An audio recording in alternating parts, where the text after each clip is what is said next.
안녕하세요. 신의 목소리입니다. 평산신씨, 한자로는 별신자 혹은 원숭이 신자를 쓰는 매울신 아니고요.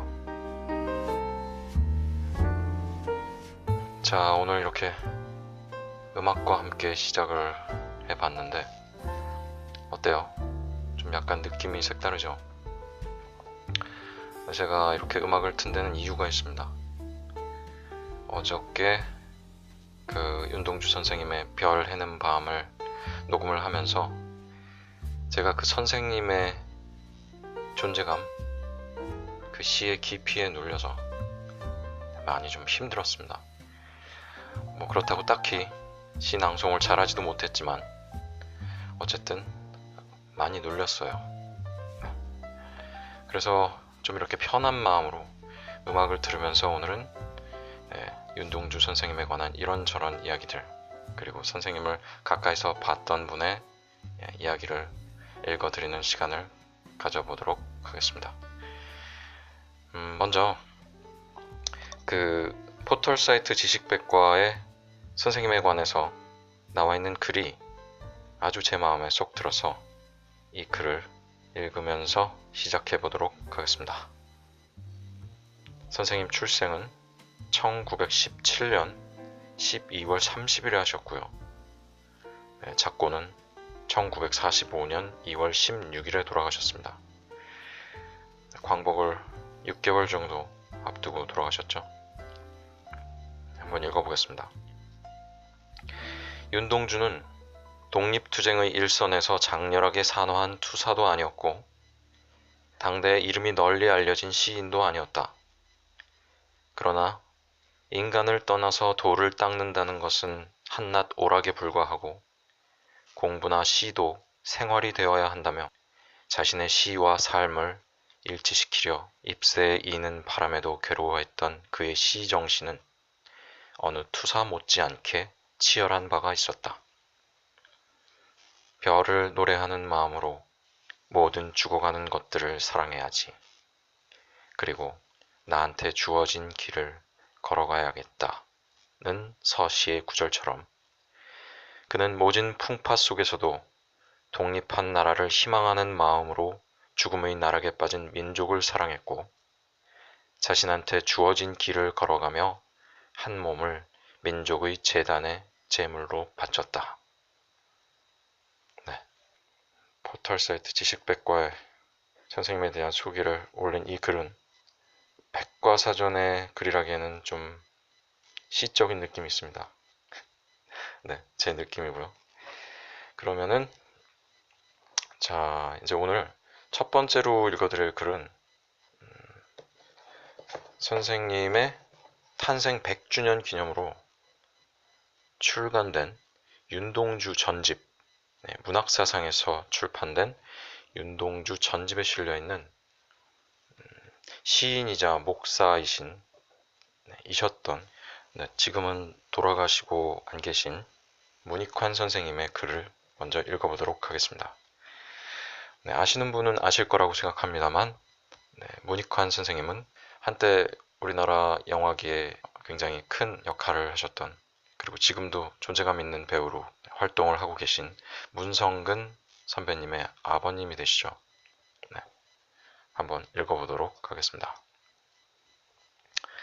제목은 내가 아는 시인 윤동주 형입니다. 나는 누구보다도 동주 형을 안다고 생각해왔다. 물론 그의 친동생 일주보다 더 안다고는 할 수 없을지 모르지만 그렇게 자부하는 데는 그럴 만한 이유가 있다. 나는 감성이 가장 예민한 국민학교 6년간을 그와 한 교실에서 배우며 뛰놀았다. 한 반이라야 20명 내외였으니 얼마나 서로 가까이 알 수 있었겠느냐는 것은 물을 나위도 없다. 우리 반에는 중학교 2학년 때 동아일보 신춘문예에 숟가락이라는 꽁트로 당선한 송몽규도 있었다. 동주와 몽규는 외사촌간이다. 그리고 이 송몽규라는 분은 그 윤동주 선생님께서 후쿠오카 감옥에서 돌아가실 때 같이 그곳에서 생을 마감하셨던 분입니다.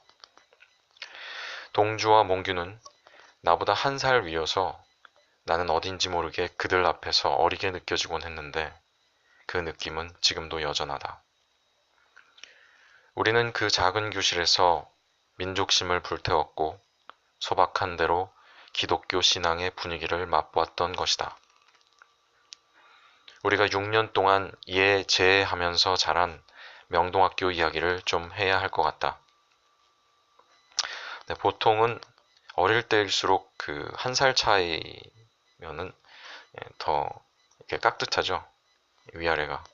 근데 이게 아마 이 문익환 선생님께서 그 윤동주 선생님께 예제하셨다는 건지 아니면 그만큼 친하게 지내셨다는 건지 정확하지는 않지만 네, 제가 쓸데없는 얘기를 이렇게 하고 있네요.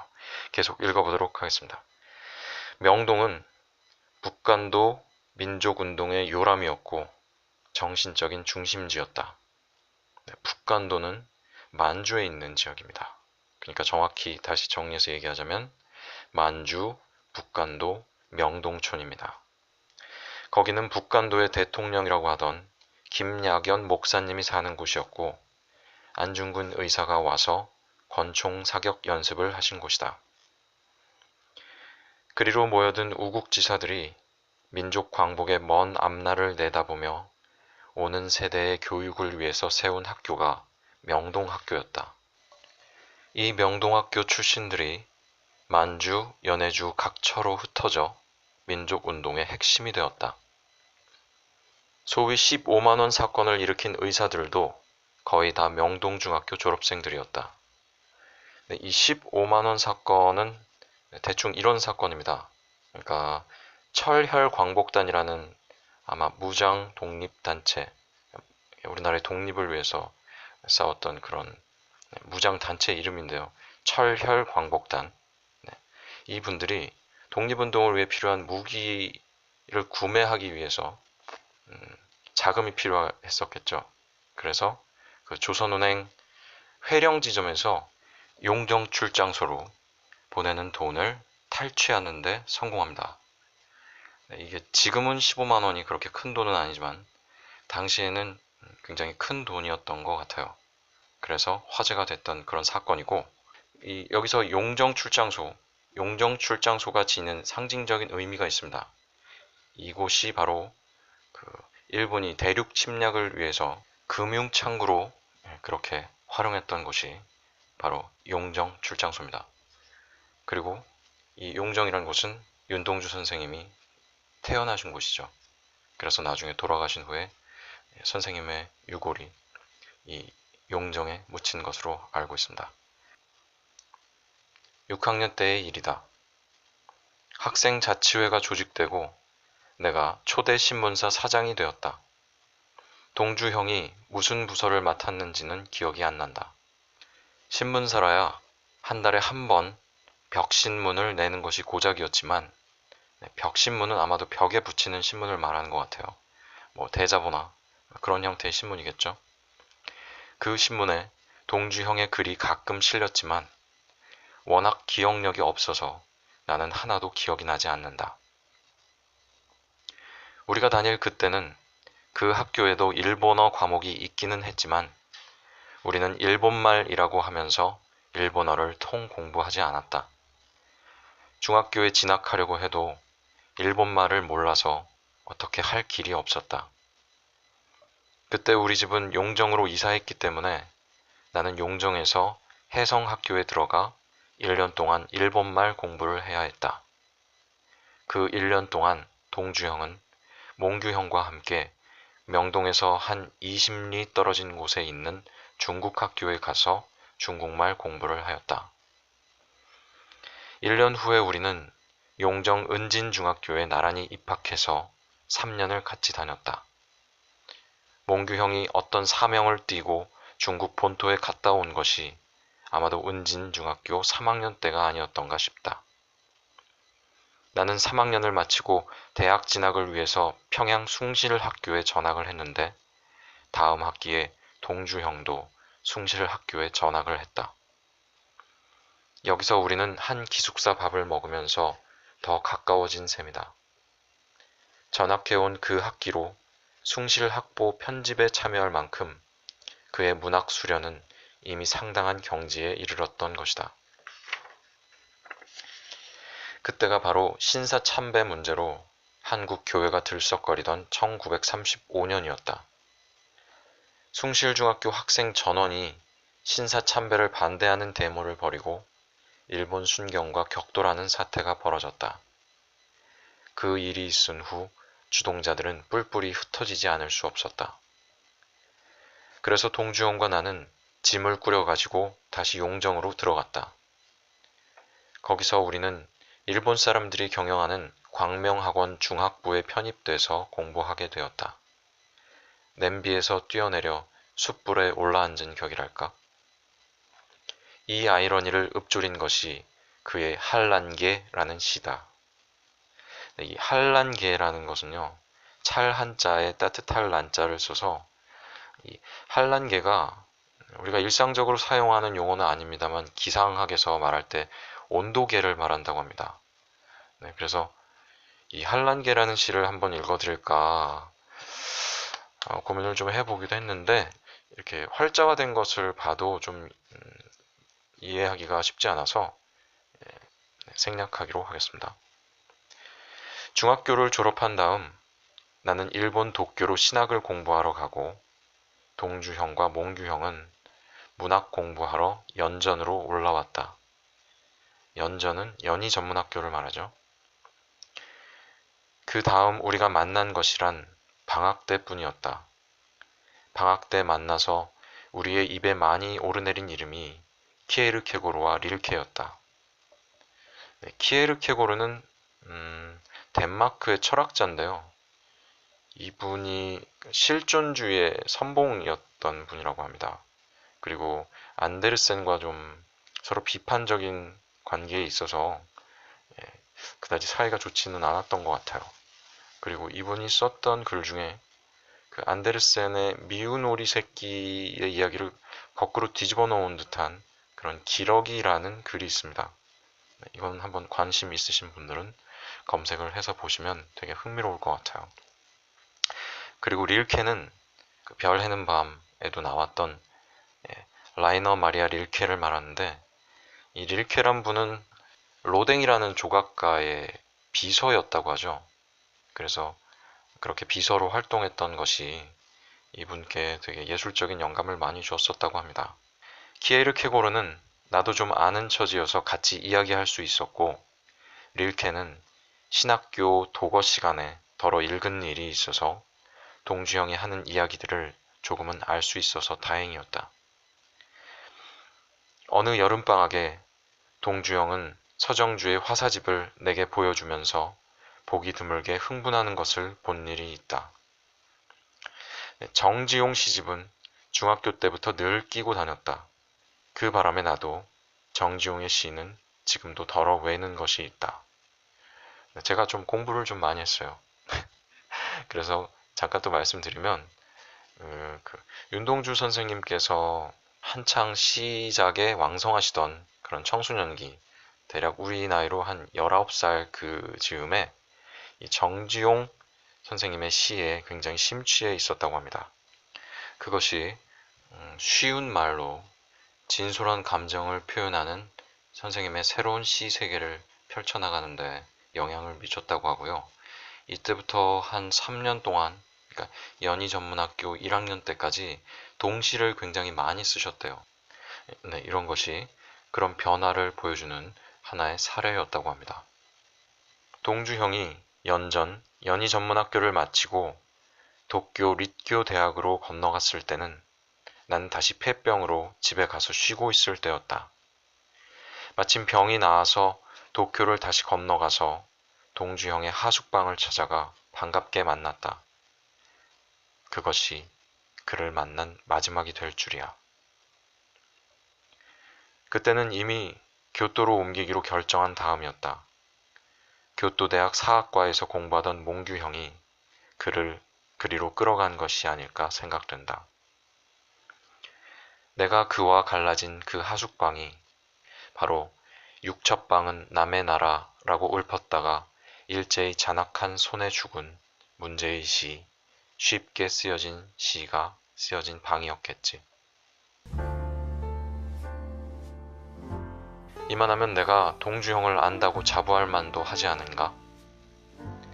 그런데 나는 근자에 윤동주론을 시간과 역사라는 관점에서 쓰면서 내가 얼마나 동주형을 몰랐었느냐는 것을 깨닫고 놀랐다.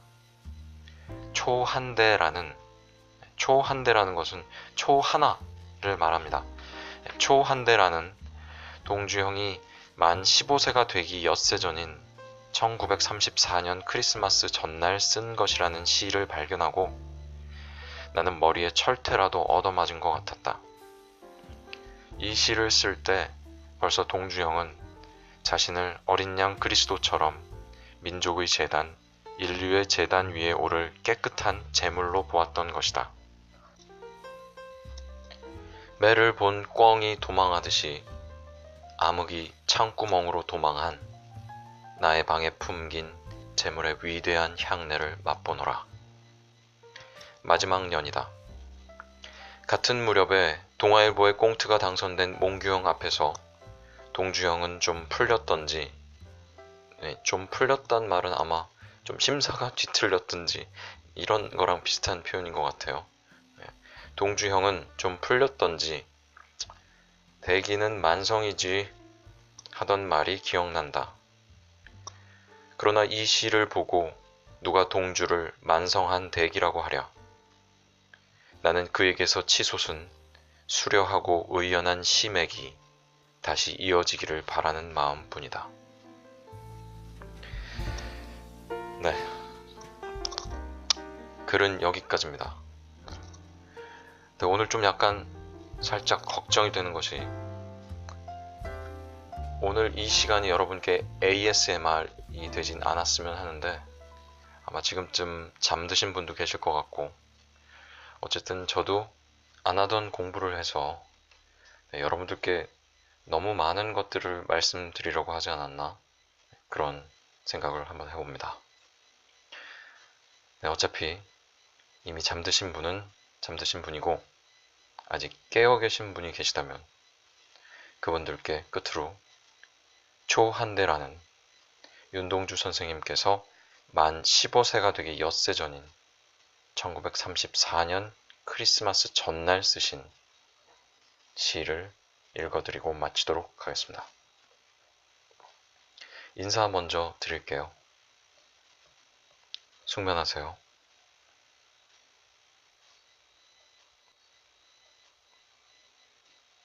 초한대 내 방에 품긴 향내를 맡는다. 광명의 재단이 무너지기 전 나는 깨끗한 재물을 보았다. 염소의 갈비뼈 같은 그의 몸, 그의 생명인 심지까지 배곡 같은 눈물과 피를 흘려 불살라 버린다. 그리고도 책상 머리에 아롱거리며 선녀처럼 촛불은 춤을 춘다. 매를 본 꿩이 도망하듯이 암흑이 창구멍으로 도망한 나의 방에 품긴 재물의 위대한 향내를 맛보노라. 초한대 윤동주